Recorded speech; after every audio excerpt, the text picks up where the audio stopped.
पहली बार आपके दयारे मोहब्बत में हाजिर हुआ हूं। आपके गांव की कहानियां हमेशा मुझे मिन्नत रहमानी दिल्ली में बैठ के सुनाते रहते हैं। कभी कभी कोसी में नाव पर जाते हुए इनकी तस्वीरें भी मैं देखा करता हूं। कभी मोटरसाइकिल पे आप लोगों के बीच में आपकी समस्याएं सुनते हुए मैं मिन्नत रहमानी को देखता रहा हूं और हमेशा सोचता था कि किसी मौके पे आपसे आऊंगा मुलाकात करने के लिए। और आज जब हाजिर हुआ हूं तो एक ऐसे मौके पर हाजिर हुआ हूं कि आने वाली 11 तारीख को आपको न सिर्फ सुपौल के भविष्य का फैसला करना है बल्कि बिहार के भविष्य का भी फैसला करना है। मेरे भाई, हम सायादार पेड़ जमाने के काम आए और सूखने लगे तो जलाने के काम आए। कच्चा समझ के बेच न देना मकान को, कच्चा समझ के बेच न देना मकान को, शायद कभी ये सर को छुपाने के काम आए। सुपौल वालों, ये चुनाव बहुत महत्वपूर्ण चुनाव है। एक तरफ वो ताकतें खड़ी हैं जिन्हें लगता है कि वो जो चाहेंगे वो कर लेंगे, जैसी तानाशाही से चाहेंगे देश चलाएंगे। और एक तरफ वो ताकत खड़ी है जिसका नाम राहुल गांधी है, जो ये कह रहा है कि नहीं, देश संविधान से चलेगा, लोकतंत्र से चलेगा। मैं इमरान प्रताप गढ़ी हूं, आपका अपना बेटा, आपका अपना भाई। आप जानते हैं कि संसद से लेकर के सड़क तक आपके मुद्दों पर लड़ता रहता हूं। और इस दोपहरी में, आप तपती दोपहरी में हजारों की तादाद में इकट्ठा है। नया पाने की चाहत में पुराना छूट जाता है, पिछले अपनाओं के मुझसे जमाना रूठ जाता है। मोहब्बत पढ़ने लिखने में बहुत आसान है, लेकिन मोहब्बत को निभाने में पसीना छूट जाता है। हमने मिन्नत रहमानी की मोहब्बत को निभाया है और इस भरोसे पर निभाया है कि आप 11 तारीख को इन्हें एमएलए बना करके असेंबली में पहुंचाएंगे। एक बात आपको बता दूं, मैं खगड़िया से लेकर के, बछवाड़ा से लेके, फुलवारी शरीफ से लेकर के, बिहार शरीफ से लेके, नालंदा से लेके, बरबीघा से लेके, दीघा से लेके, पूर्णिया से लेके, किशनगंज से लेकर के, बहादुरगंज से लेकर के, कस्बा से लेके, धमदाहा से लेकर के, ठाकुरगंज से लेकर के, उधर बेतिया से लेके, ढाका से लेके, सिकटा से लेके, चनपटिया से लेकर के भागलपुर होता हुआ सुपौल पहुंचा हूं। और इतनी विधानसभाएं घूमने के बाद, चुनाव प्रचार करने के बाद ये कह सकता हूं कि एक तरफा बिहार में महागठबंधन की सरकार बनने जा रही है। कोई ताकत रोक नहीं सकती है। 14 नवंबर को जब रिजल्ट आएगा तो तेजस्वी यादव बिहार के नौजवान मुख्यमंत्री बनेंगे। नीतीश जी अब रिटायरमेंट के करीब हैं और उसका सबूत यह है कि पटना में मोदी जी ने रोड शो किया तो नीतीश जी को अपनी गाड़ी पे ही 4 दिन पहले बैठाया ही नहीं। नीतीश जी को भाजपा ने लगभग रिटायर कर दिया है। इसलिए अब किसी झांसे में मत आइए। हमसे मीडिया के लोगों ने कहा नीतीश जी के बारे में क्या कहेंगे। मैंने कहा मैं जब से बिहार आया हूं भोजपुरी का एक गाना सुन रहा हूं कि छन छन बदले तोहरे मिजाज रजऊ, सगाबाज रजऊ, धोखेबाज रजऊ। मैंने कहा मैं ये गाना सुन रहा हूं और मुझे लग रहा है कि भोजपुरी जैसी लोक भाषा का ये गाना नीतीश जी के लिए ही बना है।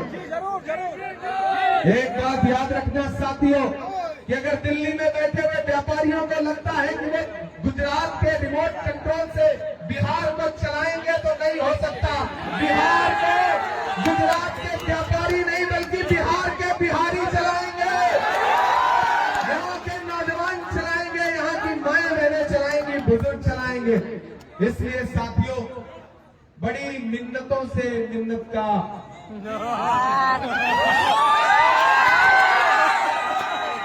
एक बात यहाँ खड़ा होकर इतराफ करते हुए कह रहा हूँ, ये जल्दी ये बात कोई कहेगा नहीं, लेकिन मैं कह रहा हूँ कि मैं हाँ शायरी की सुनाऊंगा भाई, सबर तो करो।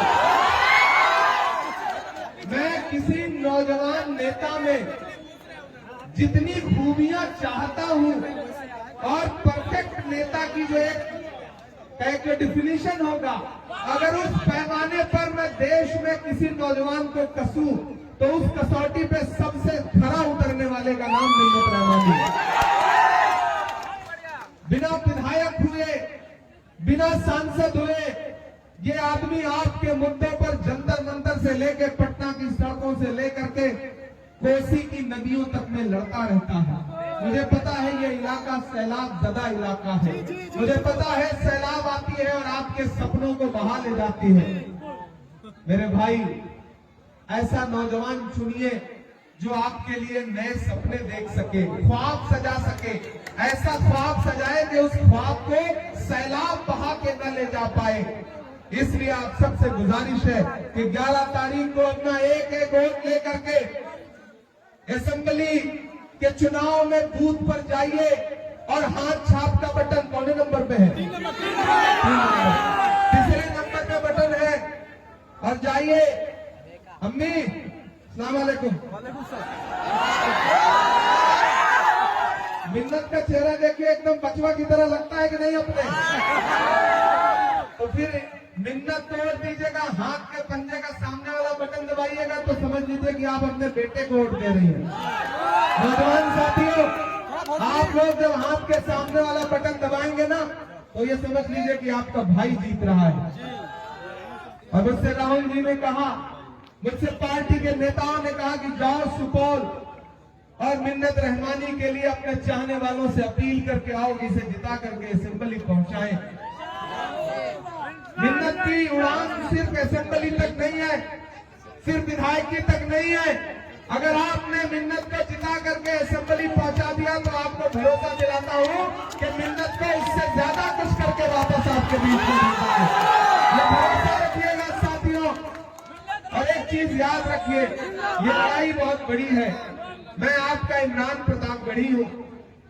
मैं तो आपको राहुल गांधी की मोहब्बतों की याद दिला रहा हूं कि किस तरह 2022 में 7 सितंबर को कन्याकुमारी में समंदर के साहिल पे खड़े होकर के राहुल गांधी जी ने कहा था कि मैं नफरत के खिलाफ 4000 किलोमीटर पैदल चलूंगा, बस एक नारा लगाऊंगा कि नफरत छोड़ो भारत छोड़ो, नफरत छोड़ो भारत छोड़ो। तो सुपौल वालों, आप तो इस बात पर यकीन रखते हो ना कि मजदूर का पसीना सूखने से पहले उसकी मजदूरी उसे दे देनी चाहिए। रखते हो कि नहीं रखते हो? तो फिर ये जान लो कि मैं सुपौल में आपसे राहुल गांधी की मजदूरी मांगने के लिए आया हूं। मैंने देखा है राहुल गांधी के पैर के छाले, मैंने देखा है राहुल गांधी के माथे का बहता पसीना।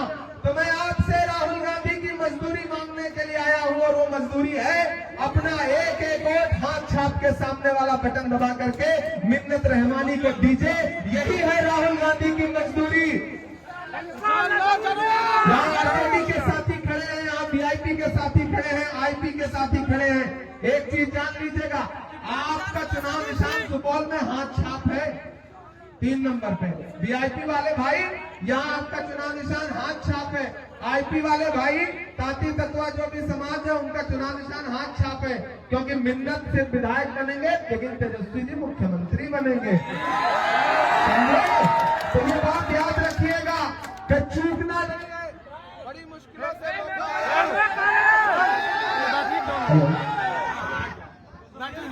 कोई बात नहीं, माइक आता जाता रहता है। पार्लियामेंट में भी माइक बंद कर दो।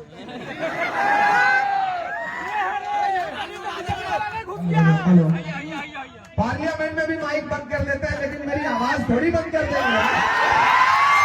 मैं इसलिए जिंदा हूं कि मैं बोल रहा हूं। दुनिया किसी गूंगे की कहानी नहीं लिखती। मैं आपके लिए कल भी बोल रहा था, आज भी बोल रहा हूं, आगे भी बोलूंगा। और वो तमाम लोग जो साजिशें करके सोचते हैं कि मिन्नत हार जाएगा, मैं उनसे कहना चाहता हूं कि अदावत है, सियासत है, परिंदा है, शिकारी है। अदावत है, सियासत है, परिंदा है, शिकारी है, मगर इन सारी चीजों पर मोहब्बत अब भी भारी है। इसलिए 11 तारीख को घरों से बाहर निकलिए एक एक वोट लेकर के। आपका दिया गया एक एक वोट सिर्फ मिन्नत को नहीं मिलेगा, तेजस्वी यादव को मिलेगा। ये जो लालू यादव जी को जेल भेजने का सपना रखने वाली सरकार है ना, उनके सपने को चकनाचूर करने के लिए 3 नंबर का बटन दबाइए, मिन्नत को जिताइए। आपका दिया गया एक एक वोट मुकेश सहनी जी को मिलेगा, आईपी गुप्ता जी को मिलेगा, और आपका दिया गया एक एक वोट इमरान प्रतापगढ़ी के कंधे पर आपका एहसान होगा। ये कहने आया हूं साथियों कि इस बार चूकना नहीं है, इस बार एक भी वोट खराब मत करिएगा। मुझे पता है सामने वाली ताकत बहुत बड़ी है, उसके पास पैसा है, उसके पास दौलत है, लेकिन मुझे ये भी पता है कि ये कोसी के लोग हैं, ये सुपौल के लोग हैं, ये खुददार लोग हैं। कोई पैसा इनका वोट नहीं खरीद सकता, कोई दौलत इनका वोट खरीद नहीं सकती। आपको सिर्फ मोहब्बत से जीता जा सकता है, और मुझे पता है मिन्नत ने अपनी मोहब्बतों से आपको जीता है। जी जरूर। तो मैं आपके सामने मिन्नत करता हूं कि इस भाई के लिए, इस अपने बेटे के लिए अपना एक एक वोट लेकर जाइए। और ये जो भाजपा के लोग, जदयू के लोग घूम रहे हैं, इनके झांसे में मत आइएगा। इनका नारा याद था कि बहुत हुई महंगाई की मार अब की बार मोदी सरकार, और फिर क्या किया, 58 रुपए वाला पेट्रोल 106 रुपए लीटर कर दिया, कफन तक पर जीएसटी लगा दी। इनके झांसे में मत आना। मैं तो पार्लियामेंट में भी खड़ा होकर के इनसे सवाल पूछता हूँ कि कहाँ सोया है, थक तो नहीं गए, कहाँ सोया है चौकीदार, कहाँ सोया है चौकीदार, कि गैस सिलेंडर की कीमत भी 1000 के पार, कहाँ सोया है चौकीदार। लेकिन महागठबंधन की सरकार क्या करी, जैसे ही सरकार बनी गैस सिलेंडर की कीमत 500 कर देंगे।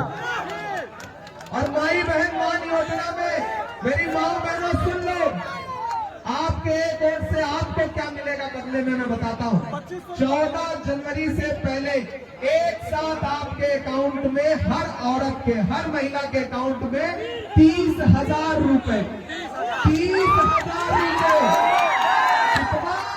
30,000 रुपए डालने का काम करेगी महागठबंधन सरकार। नौजवानों, आपके लिए क्या कहा जा रहा है, आपके लिए क्या कहा जा रहा है कि जैसे ही सरकार बनी 5 साल में हर परिवार के एक नौजवान को नौकरी देने का काम करेंगे। ठीक, ये सबको बताइए और सवाल पूछिए कि कहाँ सोया है चौकीदार, कहाँ सोया है चौकीदार। तैयार है ना अगली लाइन, कि अब बिहार में बन जाएगी तेजस्वी सरकार, कहाँ सोया है चौकीदार, के चाय मिन्नत करो, नाम ले पिलाओ मत, फिर भी इनको स्वाद आ जाएगा। चाय बेचने वाला पूरा भारत बेच रहा है, बेच रहा है कि नहीं बेच रहा। मैं भी भागलपुर से आ रहा हूँ, भागलपुर में 1000 एकड़ जमीन, 1, 2, 10 एकड़ नहीं, 1000 एकड़ जमीन अडानी को मोदी जी ने कितने में दिलवा दी, 1 रुपए में। अभिषेक भाई, 1 रुपए में आजकल न चाय आती है, न खाने के लिए जहर आता है, लेकिन 1 रुपए में 1000 एकड़ जमीन दिलवा दी। तब इमरान ये पंक्तियां पढ़ रहा है कि चाय बेचने वाला पूरा भारत बेच रहा है, इसी काम में हासिल उसे महारत बेच रहा है, कि रेल बिक गई, तेल बिक गया, बिका हवाई अड्डा। सही बोल रहा हूँ कि नहीं बोल रहा हूँ? रेल बिक गई, तेल बिक गया, बिका हवाई अड्डा, सब कुछ दिखता देख के खुश है अपने जेपी नड्डा, के जनता महंगाई की मारी करती हाहाकार, कहाँ सोया है चौकीदार, कहाँ सोया है चौकीदार। उठाओ अपना एक एक हाथ, दिलाओ मुझे भरोसा कि अपना एक एक वोट लेकर के 11 नवंबर को बूथ पर जाओगे, अपना एक एक वोट हाथ छाप वाली बटन पर दबाओगे और मिन्नत रहमानी को विधायक बनाओगे। आप विधायक बना के पहुंचाओ, हम लोग इस बंदे को विधायक से ज्यादा कोई बड़ी पदवी देकर के आपके बीच में भेजेंगे, जो आपको भरोसा दिलाते हैं। और एक बात आखिर में कह रहा हूं, क्योंकि आज अभी 5 सभाएं और करनी है, 5 सभाएं और करनी है। एक वादा आपसे कर रहा हूं जी, एक वादा आपसे कर रहा हूं कि 14 तारीख को रिजल्ट आएगा। मैं दिल्ली के किसी जगह पर बैठा हुआ, मेरी नजरें सुपौल की तरफ होंगी। मुझे मायूस मत करिएगा, मुझे शर्मिंदा मत होने दीजिएगा। मिन्नत जीतेगा तो मैं जीतूंगा, मिन्नत जीतेंगे तो राहुल गांधी जीतेंगे, मिन्नत जीतेंगे तो तेजस्वी यादव जीतेंगे, मिन्नत जीतेंगे तो भाई अभिषेक दत्त जीतेंगे। इसलिए मिन्नत रहमानी जीतेंगे तो आप जीतोगे। एक एक वोट लेकर के बूथ पे जाइए और मिन्नत सुनो। एक वादा तुमसे करता हूं मेरे भाई कि 14 तारीख को रिजल्ट आएगा। आज चूंकि आनंद फानंद में आया हूं, 5-5 सभाओं के लिए जा रहा हूं, तो मेरा भी दिल नहीं भरा इनको शायरी सुना करके। मेरा भी मन है कि कोई शाम ऐसी जुटेगी जब इनको खूब सारी शायरी सुनाऊं।